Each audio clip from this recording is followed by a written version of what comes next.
পঞ্চায়েত মোহাম্মদপুর এক গ্রাম পঞ্চায়েতের তিনি এসেছিলেন ওসি সাহেব প্রকল্প থানার ওসি সাহেবের কাছে। তিনি কেস নিতে বাধ্য হন, তার উপর কেস নেননি। তাছাড়াও ওই পঞ্চায়েত মেম্বারকে মার্ডার করার চেষ্টা করেছিল। তারই প্রতিবাদে আজকে আমরা রাস্তায় নেমেছি। গত 1 ঘন্টা ধরে আমরা থানায় দাঁড়িয়েছিলাম, কিন্তু থানা থেকে কোনো প্রশাসনের পক্ষ থেকে আমরা কোনো বিচার পাইনি। তাই আমরা রাস্তায় নামতে বাধ্য হয়েছি। আপামর জনসাধারণ এবং পদযাত্রীদের কাছে উদ্দেশ্য, আপনারা কোনো খারাপ চোখে নেবেন না, কারণ একটা নাবালিকা মেয়ের ধর্ষণের প্রতিবাদে আজকে যে ছেলেটি পঞ্চায়েত মাদার টিএমসির পঞ্চায়েত মেম্বার, তাকে যেভাবে হত্যা করার বা মার্ডার করার ছক কষা হয়েছিল, জানি না এই ওসি সাহেব বিজেপির দালাল না শুভেন্দুর দালাল, জানি না কিভাবে এই টিএমসি পঞ্চায়েতের উপরে হামলা করতে এসেছিল। তারই প্রতিবাদে আজকে আপামর জনসাধারণ আমরা সবাই রাস্তায় নেমেছি। আমরা চাই এর সুষ্ঠু সমাধান হোক। ভগবন্তপুর থানার ওসি যিনি আছেন, ওনার এই মুহূর্তে অ্যারেস্ট হোক।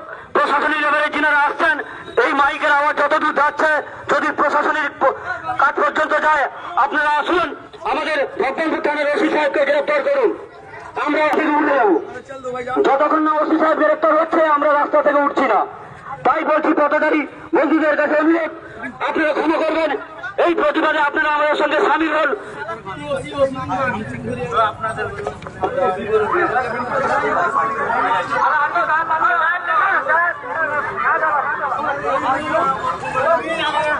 ভগবন্তপুর থানার ওসি সাহেব যে গুন্ডামি শুরু করছে, অবিলম্বে তাকে এখান থেকে গ্রেপ্তার করতে হবে। মদ খেয়ে মাতলামি করছে, যে মার্ডার করার চেষ্টা করছিল মদ্যপ অবস্থায়, ছেলেটাকে মার্ডার করার চেষ্টা করেছিল, একটুর জন্য রেহাই পেয়ে যায়। এই মুহূর্তে ছেলেটি জীবন মরণের সঙ্গে পাঞ্জা লড়ছে। তমলুক হসপিটালে ভর্তি আছে, আইসিইউতে ভর্তি আছে ছেলেটি। তাই আপনার জনসাধারণের কাছে অনুরোধ, আপনারা ভগবানের কাছে আশীর্বাদ কামনা করুন যাতে ছেলেটা সুস্থ হয়ে আসুক। কারণ কেটে যায় তাহলে কি প্রশাসনের পক্ষ থেকে এইরকম একটি সুবিধা পায়? তারই প্রতিবাদে আমরা জনসাধারণ, এখানে নয় হিন্দু নয় মুসলিম, আমরা সবাই একসঙ্গে কাঁধে কাঁধ মিলিয়ে আমরা রাস্তায় নেমেছি। তাই বলছি বন্ধুগণ, আপনারা আমাদের সঙ্গে সহযোগিতা করুন। আগামীকাল গতকালকে রাত্রে যে ধর্ষণের প্রতিবাদ করতে যে ছেলেটিকে নির্মমভাবে অত্যাচার করা হয়েছে, যাকে মার্ডার করার চেষ্টা করা হয়েছিল, তারই প্রতিবাদে আজকে আমরা রাস্তায় নেমেছি। তাই সমস্ত দর্শক এবং পথচারী বন্ধুদের বলছি, আপনারা আমাদের সঙ্গে সামিল হন।